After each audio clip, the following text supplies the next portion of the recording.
sino 7 años. Y posteriormente que él lo dice, yo trabajé 20 años aquí, 14 años por tus 2 hijas. Ustedes lo pueden leer en el capítulo 31 de Génesis. Yo trabajé 14 años por tus 2 hijas. ¿Qué son 14 años? 2 semanas de 7 años. No es difícil de entender, hermanos. Son formas, son el uso y costumbre de este pueblo, y nosotros con el uso de la hermenéutica ahora lo podemos entender perfectamente bien. Es decir, no hay problema, Dios no está hablando una cosa enredada.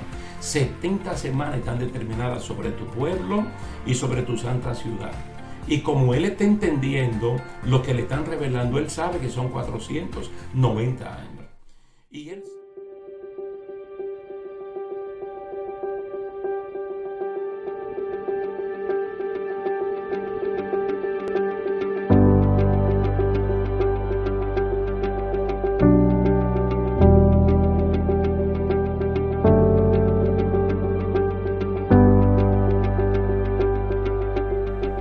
Saludos y bendiciones, mis queridos hermanos. Aquí estamos de nuevo para continuar con esta serie de estudios bíblicos acerca de Daniel mirando hacia adelante o mirando hacia el futuro.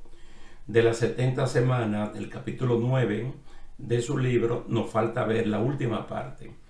Vamos a recordar la lectura de los versículos 26 y 27 de Daniel capítulo 9, en la versión Reina Valera del 60.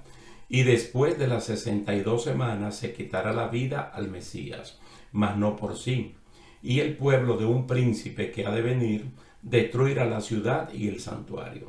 Su fin será con inundación, y hasta el fin de la guerra durarán las devastaciones.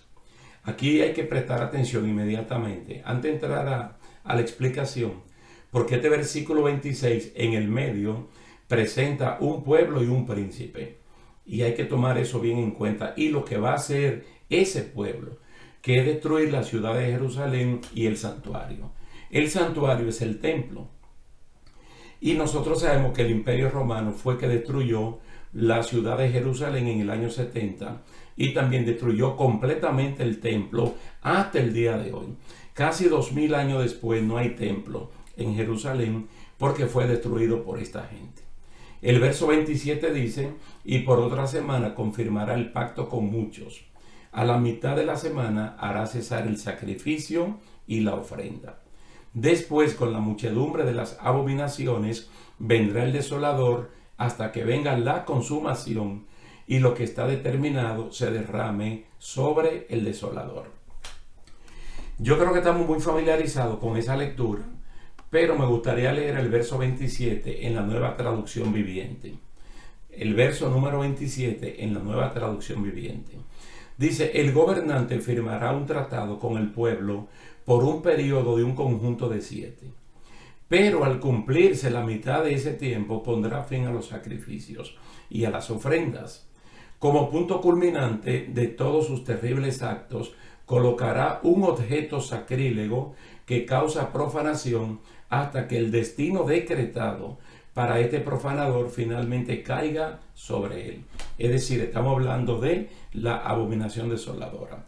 Quise leerlo así porque es el mismo texto, es la misma palabra sagrada de Dios, solo que lingüísticamente como que nos da más luz, para que uno coordine bien lo del verso 26 y lo del verso 27, de un príncipe y de un pueblo, y que ese mismo príncipe es el que posteriormente va a firmar un convenio con el pueblo judío, donde el pueblo judío lo va a reconocer a él como el Mesías, y él va a permitir que el templo rápidamente entre en fusión y que hayan sacrificios y ofrendas. Solo que cuando vaya justo por la mitad de ese gobierno, él va a hacer que eso pare. Y es lo que vamos a explicar a continuación. Uno se pregunta, ¿qué es lo que va a ocurrir en la semana que falta? Es decir, de 70 semanas, 69 se han cumplido, solo falta el cumplimiento de una. Entonces, para la persona que su fe no está muy firme, muy bien fundamentada en las Escrituras y en la promesa del Señor, usted debe creer. Porque si 69 ya son históricas, la que falta, que es escatológica, ella se va a cumplir. Ella se va a cumplir. Y entre el final de la 69 y el principio de la 70, en ese gran espacio o en ese gran paréntesis, estamos nosotros como iglesia. Una iglesia que tiene que desaparecer del medio ambiente, porque no olviden que a Daniel se le dijo 70 semanas están determinadas sobre tu pueblo que es Israel y sobre la santa ciudad que es Jerusalén. Eso no está determinado sobre otros, sino sobre ellos en particular. Entonces, para que la semana 70, número 70, comience de nuevo, pues la iglesia del Señor Jesucristo, téngalo por seguro que tiene que desaparecer de la faz de la tierra, porque va a ser un nuevo trato que Dios va a continuar con el pueblo de Israel. Pero veremos claramente qué es lo que debe ocurrir allí, qué es lo que va a pasar. Primero, que se dé el gobierno del anticristo, que es un gobierno de 7 años. Eso ustedes lo pueden ver claramente en Daniel capítulo 2. Ese gobierno en los pies, los 10 dedos de barro y de hierro, es el más débil de todo y el que menos tiempo dura. O lo puede ver en la bestia espantosa y terrible del capítulo 7, que tiene 10 cuernos en la cabeza. Y de los 10 cuernos sale un onceavo, el número 11. Entonces, si tú ves ese animal como todo el gobierno europeo del anticristo, romano, entonces tú vas a ver que los 10 cuernos ya es la culminación y es el que menos tiempo dura, porque son 7 años. Y lo vamos a ver aquí. Entonces tiene que ese príncipe que ha de venir, tiene que venir. Entonces él va a regir el mundo por 7 años, por la última semana. Ustedes acaban de verlo aquí en Daniel 9, 26 al 27. Pero también está en Apocalipsis capítulo 13, versos 2 y 5. Lo vamos a ver inmediatamente. Y lo vamos a ver también en 2 de Tesalonicenses capítulo 2, versos 8 y 9. Vamos a verlo de nuevo como Daniel nos lo presentó, porque la idea es clarificar, hermano, traer luz para nosotros entender algo que tiene que hacer que nuestra fe crezca. Si uno ve de nuevo a Daniel 9, 26, 27, mire, y por otra semana, usted puede poner ahí entre paréntesis de 7 años, confirmará el pacto con muchos. ¿Quién lo confirmará? El príncipe que ha de venir. Entonces, a la mitad de la semana hará cesar el sacrificio y la ofrenda. Es decir, la mitad de esa semana son 3 años y medio. Usted lo va a ver claramente. Después, con la muchedumbre de las abominaciones, vendrá el desolador, hasta que venga la consumación y lo que está determinado se derrame sobre el desolador. Es decir, cuando está hablando de las abominaciones, la abominación desoladora, o puede ser primeramente una estatua del anticristo allí en lo que él llega y se sienta, porque lo vamos a ver en 2 de Tesalonicenses. Cómo él en persona va a entrar a ese lugar y se va a sentar. Por lo tanto, tiene que hacer cesar los sacrificios. Yo creo que a partir de este momento, o del capítulo 8 que nosotros explicamos algo, capítulo 8, capítulo 9 y capítulo 11, cada vez que tú veas que se hace cesar el sacrificio, te está llevando a ese punto escatológico final, donde lógicamente la iglesia no va a estar aquí. Suceso que uno puede ver parte de historia y parte que todavía está por cumplirse. Ahora bien, en Apocalipsis capítulo 13, verso 5, mire lo que dice Juan allí. También se le dio boca que hablaba grandes cosas y blasfemias, y se le dio autoridad para actuar 42 meses. ¿Qué son 42 meses? 3 años y medio. ¿Y qué son 3 años y medio? La mitad de la semana. ¿De cuál semana? Del gobierno del anticristo. ¿Y qué es lo que él hace en la mitad de la semana? Que hace que cesen los sacrificios y la ofrenda que el pueblo judío de ese momento le ofrece a Dios. Ahora, ¿cómo lo presenta Pablo? En 2 de Tesalonicenses, capítulo 2, versos 8 y 9. Dice, entonces se manifestará aquel inicuo, a quien el Señor matará con el espíritu de su boca, y destruirá con el resplandor de su venida. Inicuo cuyo advenimiento es por obra de Satanás, con gran poder y señales y prodigios mentirosos. Todo para que ustedes vean cuál es el origen espiritual de esta persona. De quién recibe trono, poder y autoridad. Léalo de nuevo en Apocalipsis capítulo 13, el versículo 2, como la segunda parte. Dice, y el dragón, que es el diablo, le dio su poder, su trono y grande autoridad a este individuo. Entonces, este gobierno de 7 años tiene dos partes. Tiene dos partes y cada parte tiene 3 años y medio. No es que está dividido en 4 y 3, o en 5 y 2, o 6 y 1, sino que el gobierno de 7 años está dividido en dos partes iguales. 3 años y medio y 3 años y medio, o 42 meses y 42 meses, o pueden ser 1260 días y 1260 días, o de igual manera puede ser tiempo, tiempos y medio tiempo. Súper claro, porque la Biblia lo que está es para edificarnos. En la primera mitad tiene autoridad para gobernar y para establecer paz y seguridad, todo entre comillas. Primera de Tesalonicenses 5:3, así lo dice.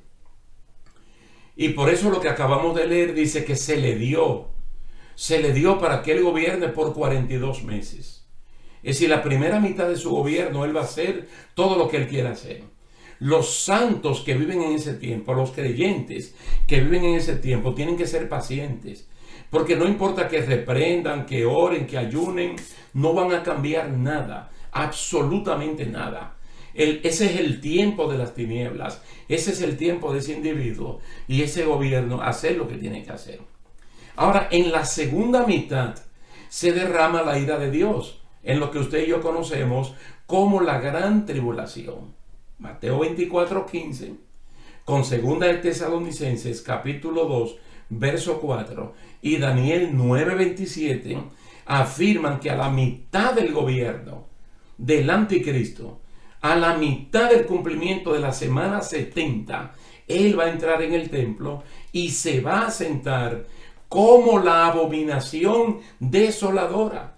Entonces esa acción de él marca el inicio de la gran tribulación.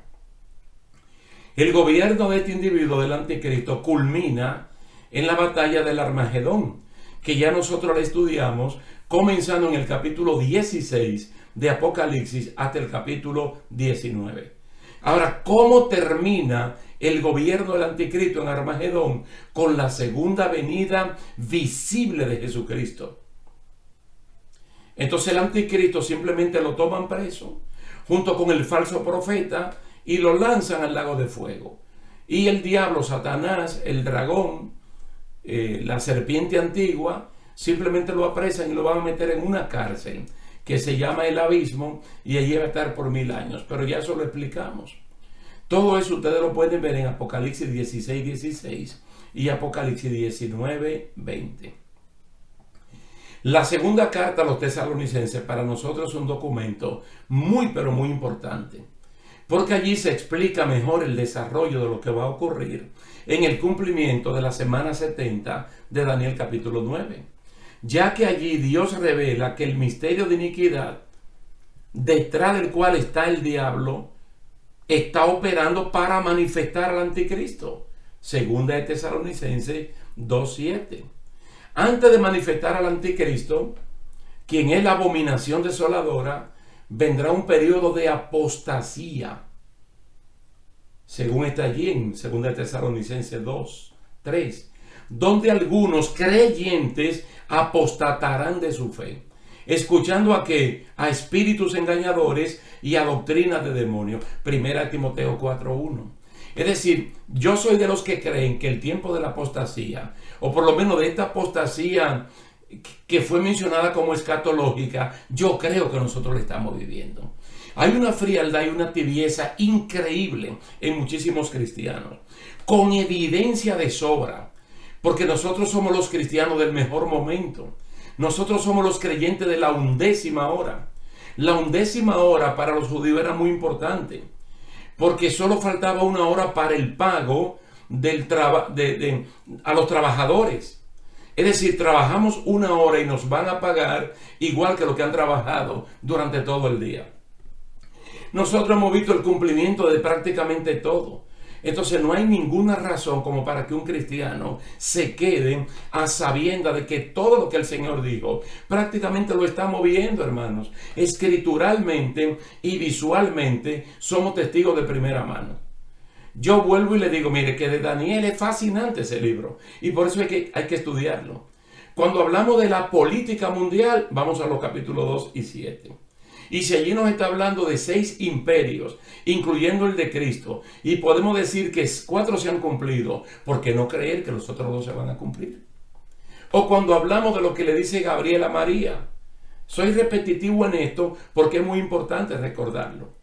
María es una virgen. María no tiene esposo. María lo que tiene es un novio. En un proceso judío que se llama desposorio.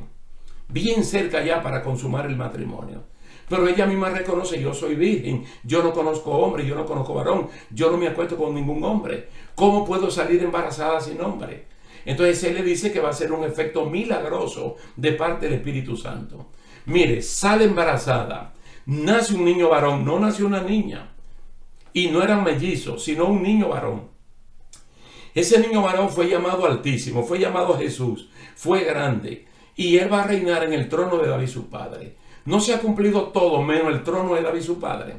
Entonces, ¿por qué no creer que Cristo tiene que venir en una segunda venida visible, sentarse en la Jerusalén terrenal y gobernar allí 1000 años como descendiente de David, si las demás cosas se han cumplido?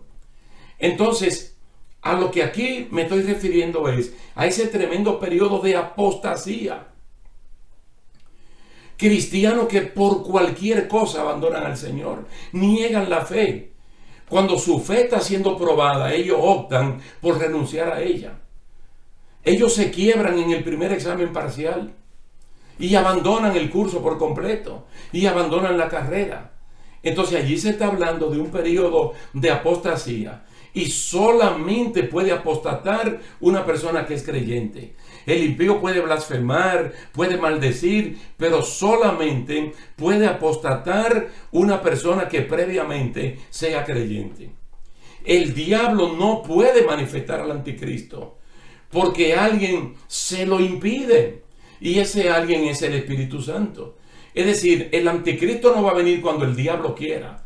El anticristo va a venir cuando la semana número 70 tenga que cumplirse. Mire, en Mateo, cuando Jesucristo está hablando de la actitud de la persona que lo va a entregar, en este caso de Judas, él dice, la historia del Hijo del Hombre va según está escrito. Es decir, el cumplimiento de la vida de Cristo, el cumplimiento de las Escrituras, llevan el orden que Dios quiera que lleven. El diablo no puede hacer nada en el sentido de que no puede adelantar, ni puede retener, retrasar lo que está escrito. El misterio de iniquidad está trabajando. El plan apóstata del diablo está en operación y lo estamos viendo. Entonces, el Espíritu Santo impide que Satanás haga lo que él quiera hacer. Ahora, como el príncipe que ha de venir y que es la persona que firmará con los judíos el pacto de 7 años, según Daniel 9:27, nada podrá hacer hasta que el Espíritu Santo, que es el garante, mire, que es el garante del arrebatamiento de la iglesia, no termine su misión. Según Efesios capítulo 4, verso 30, ¿qué es lo que nos dicen a nosotros? Que no contritemos al Espíritu Santo. Porque la garantía del arrebatamiento nuestro es que el Espíritu Santo esté en y con nosotros. Ahora mismo el Espíritu Santo está consolando a la iglesia. También está convenciendo al mundo pecador de juicio, de justicia y de pecado, para que se conviertan a Jesucristo. Entonces, mientras tanto, consuela a la iglesia y es la persona que nos va a llevar al encuentro con Jesucristo. Y todo esto está, hermano, dentro de lo que tiene que ocurrir un poco antes para que la semana 70 ocurra. Entonces, otro punto clave en el entendimiento de Daniel 9 es el templo de Jerusalén, que también es mencionado en 2 de Tesalonicenses, capítulo 2, y en Mateo, capítulo 24. Porque cuando Cristo habla del lugar santo, está hablando del templo de Jerusalén. Está hablando del atrio, que es todo el patio grande que tenían, del lugar santo y está hablando del lugar santísimo. Entonces este señor piensa sentarse en el lugar santo. Fíjese que al momento que Daniel recibe lo que recibe de parte de Dios, el templo está destruido. Y al momento que yo le estoy hablando, el templo está destruido. No hay templo en Israel. No hay templo. Lo que hay es una pared, un muro de los lamentos. Entonces el templo debe ser reconstruido en el mismo lugar de Jerusalén. Ustedes saben que ese templo fue edificado por Salomón. Fue destruido por Babilonia en el año 586 a.C., en el último asedio. Fue reconstruido por Zorobabel, por Esdras y por Nehemías. Fue profanado por los griegos, específicamente por Antíoco Epífanes. Fue limpiado y reconsagrado de nuevo por los judíos macabeos. Posteriormente fue ampliado y embellecido por Herodes el Grande. Ese fue el templo que Jesucristo conoció. Pero en el año 70 de nuestra época fue destruido totalmente por las tropas romanas al mando de un general llamado Tito Vespasiano. ¿Qué es lo que hay en el lugar donde estaba el templo de Jerusalén? Al momento de nosotros estar hablando, hay una mezquita de los musulmanes que le llaman el Domo de la Roca. El Domo de la Roca. Pero tiene que haber templo. Y por eso que yo le digo que la fe nuestra tiene que crecer, hermanos. Y no hay ningún motivo, ninguna razón para que si la trompeta suena en el momento que yo le estoy hablando, usted o yo nos quedemos. No hay ninguna razón. Ahora, Mateo 24:15, que lo mencioné sin citarlo, Cristo está diciendo: por tanto, cuando veáis en el lugar santo la abominación desoladora de la cual habló el profeta Daniel. Tú estás hablando de ese templo, estás hablando de la abominación desoladora. Estamos hablando de la mitad de la semana número 70. Otra vez Pablo, 2 Tesalonicenses 2:4. Hablando de ese anticristo, de ese príncipe que va a confundir a los judíos haciéndole ver que él es el Mesías. Él dice: el cual se opone y se levanta contra todo lo que se llama Dios o es objeto de culto, tanto que se sienta en el templo de Dios como Dios, haciéndose pasar por Dios. ¿Lo quiere más claro de ahí? Por eso es que cuando estudiamos Apocalipsis, los capítulos 17 y 18, que vemos la gran ramera como mujer y como ciudad, a mí me interesó mucho verla como ramera, porque tiene un contubernio con el poder político. El poder político representado por la bestia, con las 7 cabezas y los 10 cuernos. Entonces hay un momento que el poder político le permite a la religión que opere y que le ofrezca culto a sus divinidades, incluyendo al Dios verdadero. Pero va a llegar un momento que todo lo que se llame Dios o que sea objeto de culto, el anticristo como bestia lo va a reclamar para él. Y fíjate dónde que se va a sentar. Él no va a ir al Vaticano, él no va a ir donde los Hare Krishna, no va a ir donde los mormones, no va a ir al templo de los testigos de Jehová. Él va a ir al templo de los judíos, porque fue que él firmó un convenio con el pueblo judío. Y ellos creen que ese es su Mesías. Por eso están felices, porque tienen su templo y tienen sus sacrificios y tienen sus ofrendas. Pero ese anticristo se siente en el templo, suspende los sacrificios que ya se vienen celebrando, como está en Daniel 9:27 y Daniel 11:31. Entonces se inicia la gran tribulación con las 7 copas postreras como máxima expresión del castigo de Dios. Todo esto ocurre en la segunda mitad del cumplimiento de la semana 70. Ya hemos visto que a la mitad de su gobierno de 7 años, cuando tengan paz y seguridad, este hombre se va a sentar allí y lo único que va es a marcar un tiempo de juicio de parte de Dios. Entonces, ¿cómo va a terminar la semana número 70? Ya se lo dije anteriormente y vuelvo y se lo repito. Va a terminar en Armagedón. Va a terminar con la segunda venida visible de Jesucristo.